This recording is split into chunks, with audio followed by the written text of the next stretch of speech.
600 जिलों। आपको सुनकर हैरानी होगी, श्री श्री रविशंकर जी, उनका पत्र आ गया कि हम आपके साथ इस पूरे अभियान में हैं।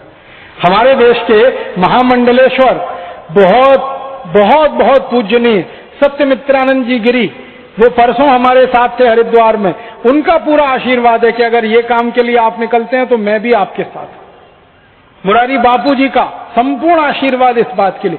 15 बड़े साधु संत जिनके एक एक कोटि से ज्यादा फॉलोअर हैं, एक कोटि से ज्यादा जिनके फॉलोअर हैं, ऐसे 15 संत एक साथ भारत के 600 जिलों का प्रवास शुरू करने जा रहे हैं अगले 2 साल।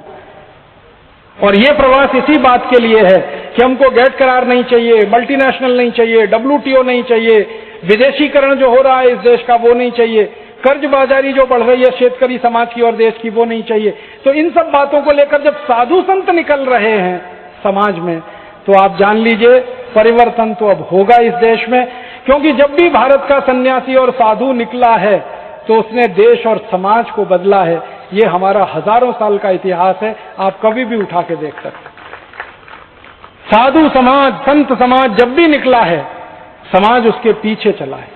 और हमारे यहाँ की राजनीतिक व्यवस्था तो हमेशा संत समाज के नीचे रही है। संत समाज ऊपर रहा है, राज्य व्यवस्था हमेशा उसके नीचे रही है। संत समाज के आशीर्वाद से हमारे यहाँ राजा काम करते रहे हैं। आपको मालूम है, भारत के महान महान राजा चंद्रगुप्त विक्रमादित्य, हर्षवर्धन, सम्राट अशोक, समुद्रगुप्त, ये जितने बड़े महान महान चक्रवर्ती सम्राट हुए, इन सबका नियम था कि दरबार में अगर कोई साधु आ गया तो ये राजा अपना सिंहासन छोड़ता था और साधु सिंहासन पर बैठता। मतलब साधु के लिए, सन्यासी के लिए सिंहासन खाली है, राजा उसके चरणों में बैठता था। इसका मतलब यह है कि साधु समाज, संत समाज और धर्म सत्ता हमारी राज्य सत्ता को निर्देशित करती थी। तो जब तक भारत की धर्म सत्ता राज्य सत्ता को निर्देशित करती थी, तब तक भारत सोने की चिड़िया था। चंद्रगुप्त विक्रमादित्य का समय देख लो, भारत सोने की चिड़िया था। समुद्रगुप्त का समय देख लो, भारत सोने की चिड़िया था। हर्षवर्धन का समय देख लो, भारत सोने की चिड़िया था। सम्राट अशोक का समय देख लो, भारत सोने की चिड़िया था। जब जब धर्म सत्ता ऊपर रही है, राज्य सत्ता नीचे रही है, भारत सोने की चिड़िया रहा। लेकिन जब विदेशियों का हमला हुआ और विदेशियों ने आकर यहाँ पर साम्राज्य स्थापित कर लिया, तो धर्म सत्ता पीछे चली गई, राज्य सत्ता ऊपर आ गई। तब से भारत नीचे रसातल में गिरता ही जा रहा है, गिरता ही जा रहा है, गिरता ही जा रहा है, गिरता ही जा रहा है। और इतना गिर गया है कि अब उठने के लिए लोगों को भरोसा खत्म हो गया है कि ये देश फिर से उठ सकता है। गरीबी बढ़ी, व्यभिचार बढ़ा, पापाचार बढ़ा, अत्याचार बढ़ा, भ्रष्टाचार बढ़ा।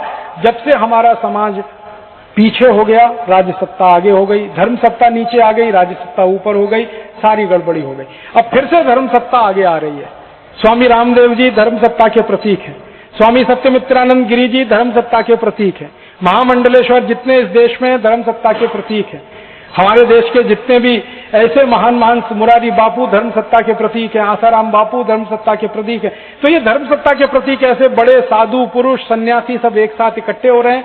3 अप्रैल को हरिद्वार में एक बड़ा सम्मेलन होने जा रहा है, उसमें घोषणा होने जा रही है।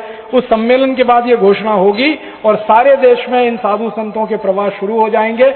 अगले 2-3 वर्षों में आप देखेंगे नए नए लोग निकल कर आएंगे, नए नए पुढ़ारी निकल कर आएंगे, नए नए खासदार निकलेंगे, नए नए आमदार निकलेंगे, जो इन साधु संतों के आशीर्वाद से संसद और विधानसभाओं में जाएंगे और देश की व्यवस्था परिवर्तन करने का काम शुरू हो जाएगा।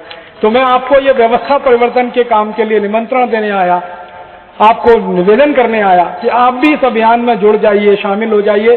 भारत स्वाभिमान का जो अभियान शुरू हो रहा है, आप भी इसके सक्रिय सदस्य बन जाइए।